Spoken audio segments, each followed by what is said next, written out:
আপনার কাছে আমার বড় ভাই হিসেবে একটা কথা জানার, হুম সেটা হুম হচ্ছে হুম। আপনার এই যে আপনার আমাদের পাশাপাশি দেশ যেরকম ইন্ডিয়া আছে, হ্যাঁ হ্যাঁ নেপাল আছে, হ্যাঁ তারপরে আপনার পাকিস্তান আছে, হ্যাঁ বেশ কিছু দেশ আছে। হ্যাঁ তাই এইসব দেশের ভিতরে বিবেচনা করলে দেখা যায় ওরা অনেক টাকা কম খরচই, স্বল্প খরচই এই দেশে আসতে পারে। হ্যাঁ কিন্তু হ্যাঁ দেখেন পাশাপাশি আমরা এই যে বাংলাদেশি মানুষ আছি যারা, হুম। অনেক আছে এই দেশে প্রবাসী, তো তারা আসলে কম খরচে কেন আসতে পারে না? এটার এই বিষয়ে আপনি কি বলতে চান? বিষয়টা পুরাপুরি সিন্ডিকেট। বিষয়টা যদি পুরাপুরি সিন্ডিকেট না হইতো, তাহলে তোমার হইলো মানে এরকম আসলে কি বলবো আমি, বলতে গেলে তো অনেক কথাই বলা যায়। যেমন তো আমাদের বঙ্গবন্ধু শেখ মুজিবুর রহমান বইলা গেছিল যে সবাই পাইছে হইলো টাকার খনি, আমি পাইছি চুরের খনি। সেই রকম একটা পরিবেশ হয়েছে আমাদের। কেননা কারণ আমাদের সরকারে যে একটা উপদেষ্টা মন্ডলী বা যারা আছেন, তারা তো এইভাবে ভাবে না যে আমার দেশটা আগে যাক, যে বাহির দেশের বা বহির্বিশ্বের টাকাগুলো আমার দেশে আসুক। তারা এরকম একটা সিন্ডিকেট এরকম ভাবে ভাবে যে ও কেন টাকা বেশি কামাবে, আমার থেকে ও কেন ভালো থাকবে, আমার থেকে ও কেন ভালো একটা কিছু করবে। তারা চায় যে আপনাকে পিছন থেকে টেনে নামানোর জন্য। সমস্যাটা এই জায়গায়, কেননা যদি আপনি ধরেন যে আমার কিছু মানে সহযোদ্ধা আছে, মানে একসাথে কাজ করি আমরা, কলিগ আছে, তো ওরাও এই দেশে আসছে, ওরাও কাজ করে, ওরা ভালো টাকা বেতন পায়। তো ওদের হইলো গিয়ে মানে আসতে সর্বোচ্চ টাকা লাগছে, মানে আমি তো সবার কাছে জিজ্ঞাসাবাদ করছি বা এই বিষয়টা নিয়ে আমি অনেক ঘাটাঘাটিও করছি অনেক জায়গায়। তো ওরা কি করছে, 1 লক্ষ টাকা, 1,20,000 টাকা বা 1,60,000, সর্বোচ্চ 1,80,000 টাকা দেয় ওরা এই দেশে আসছে, নেপালের লোক।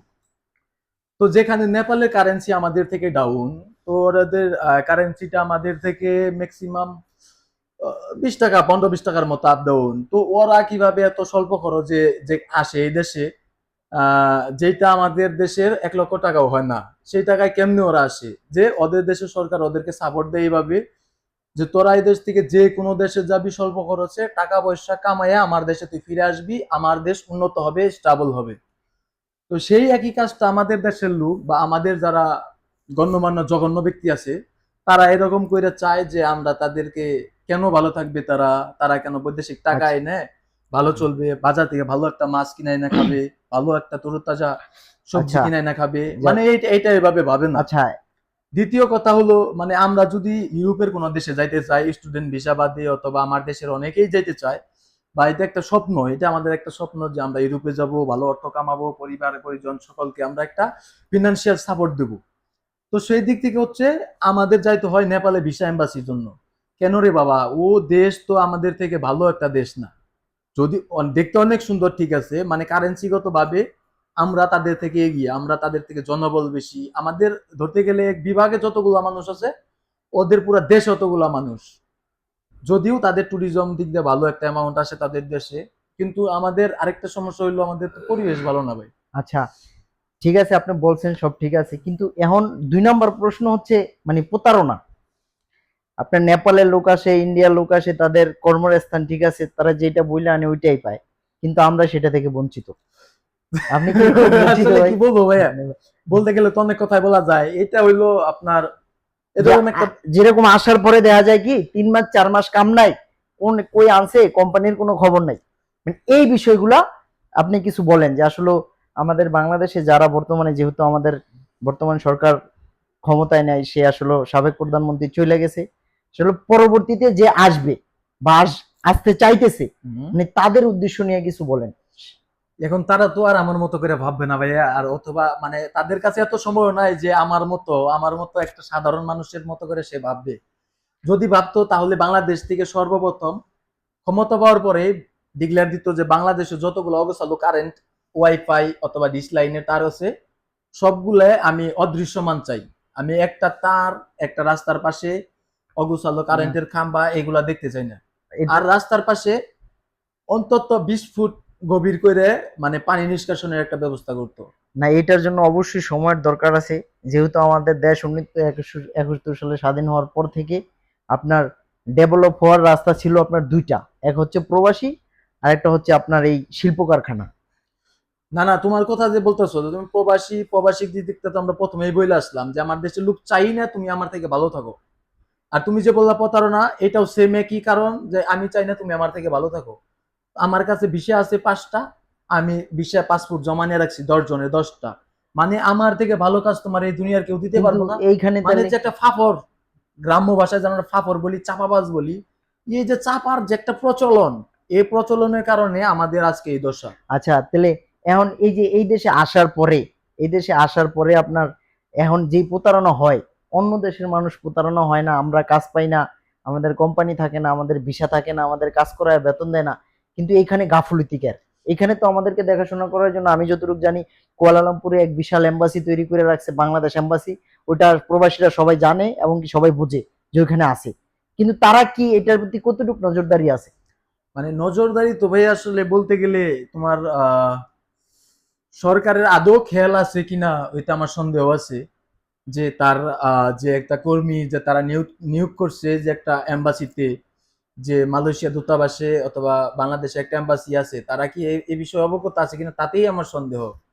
কারণ এত অগুছালো, মানে একটা তুমি জায়গায় যাবা, মানে एटीट्यूड ज्यादा है।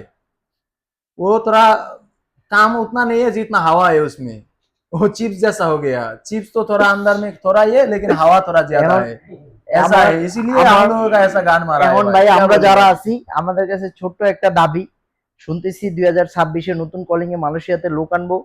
তো ফাইনালি আমরা যেটা চাই সেটা হচ্ছে যেই আসুক না কেন, যেহেতু আমাদের দেশের কর্ম অনেক সংকট, যেই আসুক বা আসতে চায়, কথা একটাই, যাতে কেউ সিন্ডিকেটের কবলে না পড়ে এবং এই সিন্ডিকেট মুক্ত যাতে কলিং খোলা হয়। না না না, এটা ভুল ধারণা যে আমার দেশের কর্ম সংকট। কর্মের কোনো সংকট নাই, কেননা বাংলাদেশে এরকম মানে আহ এত পরিমাণে কর্মসংস্থানের ব্যবস্থা আছে যা সরকারের অন্তঃচক্ষুর আড়ালে।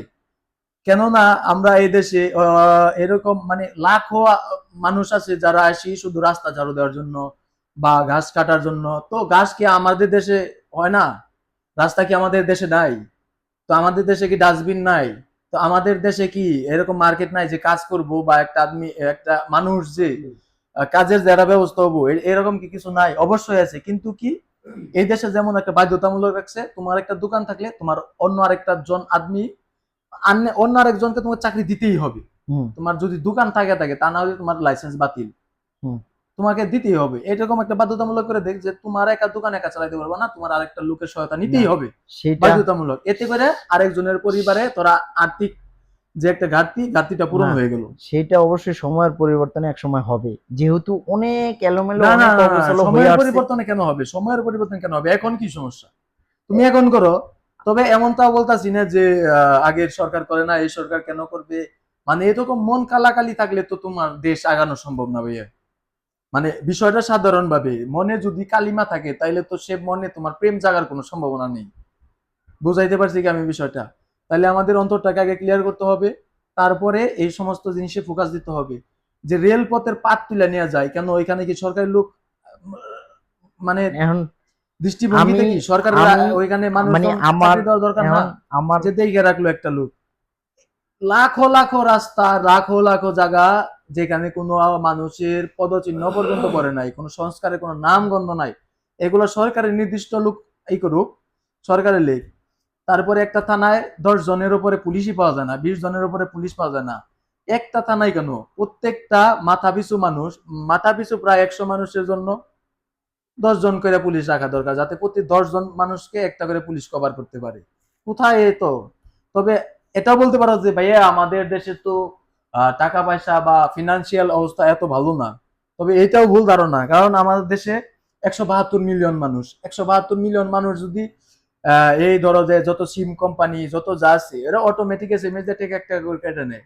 তো 1 টাকা করে কেটে নিলে 172 মিলিয়ন টাকা গেল কোনি? এই টাকা দিয়েও তো বেতন ভাতা করা যায়। আবার দেখা যায় যে রাস্তার পাশে গাড়ি যেখানে সেখানে পার্কিং করে চলে যাইতেছে, কোনো ট্যাক্স টোকেন নাই, কোনো ভর্তুকি নাই। ওইটা কি করে, আমার মতো তোমার মতো এক ভাই আসবে, বলে যে রিসিট দিতে হবে এনে চান্দা, যে সিরিয়াল এটা টিকিট মাস্টারের চান্দা। কেন ভাই? এটা এটা তো সরকারের আন্ডারে একটা নির্দিষ্ট বাংলাদেশ ব্যাংক আছে, ব্যাংকের আন্ডারে নির্দিষ্ট একটা অ্যাপস করো, টাকা ওইখানে মেরে দাও, সরাসরি সরকার। ওই তোমার নেতা ফেতা পোষার দরকার নাই, অযথা নেতা ফেতা পোষা, এটা হলো মানে ওই দেশ রসাতলে যাওয়ার একটা লাইন। এত নেতা ফেতাই থাকতো না যদি দেশে এরকম যে একটা শিক্ষিত একটা পরিবেশ থাকতো, যদি একটা মার্জিতপূর্ণ একটা সমাজ থাকতো। বহির্বিশ্বে যত যা আছে বা মালয়েশিয়ার মধ্যে এরকম আছে, কোনো ফেস্টুন নাই, কোনো মাইকিং নাই, দেশে তো মাইকিংই বন্ধ করতে পারি না, আমরা আমরা ফেস্টুনি বন্ধ করতে পারি না। আজকে স্কুল কলেজ মসজিদ মাদ্রাসা যেখানে যাও সেইখানে রাজনীতির, আরে বাবা রে রাজনীতি রে, এত মাথা ব্যথা কেন? তুমি তোমার নিজের কেরিয়ারে ফোকাস দাও, তুমি তোমার নিজের জীবনে ফোকাস দাও, তুমি তোমার নিজের পরিবারকে সময় দাও। এগুলো নিয়ে তো ব্যস্ত থাকলে দেশ আগাবে। তুমি অমুক ভাই থেকে ভাইয়ের খবর নাই, তাহলে কি আর দেশ আগানো সম্ভব? আচ্ছা, ওকে, আজকে এই পর্যন্ত। আমরা নেক্সট অন্য কোনো ভিডিওতে আপনার সাথে আবারও সাক্ষাৎ করবো ওকে ইনশাআল্লাহ। ভাই, ধন্যবাদ ধন্যবাদ ধন্যবাদ। যত যাই হোক, ভালো না